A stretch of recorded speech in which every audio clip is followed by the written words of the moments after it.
Pemirsa, sejumlah momen menarik terjadi saat pelantikan anggota DPR RI periode 2024-2029 yang digelar pada Selasa pagi di Kompleks Parlemen Senayan, Jakarta. Mulai dari kostum unik hingga sidang yang dipimpin oleh anggota Dewan Tertua dan Termuda.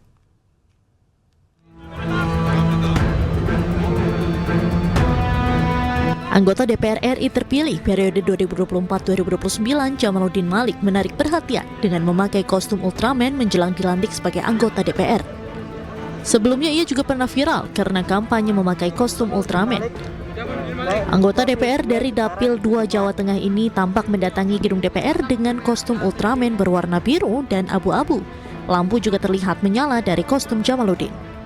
Kostum yang Jamaluddin kenakan ini memang terbilang agak lain ketimbang anggota DPR terpilih yang lain, di mana rata-rata anggota DPR terpilih lainnya mengenakan setelan jas atau baju khas daerah.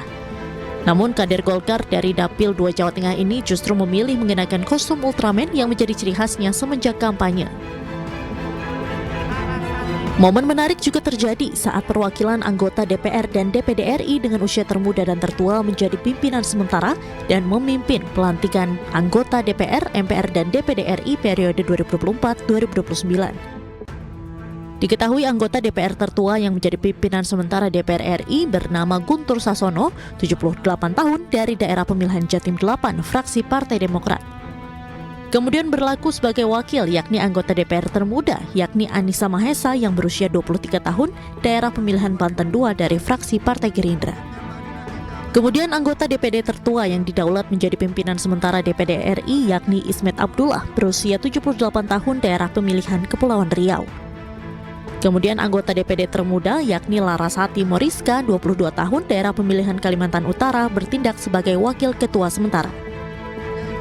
Diketahui secara keseluruhan ada sebanyak 580 calon anggota DPR RI terpilih dan 152 calon anggota DPD RI terpilih berdasarkan surat keputusan KPU RI tentang hasil pemilu 2024 periode 2024-2029.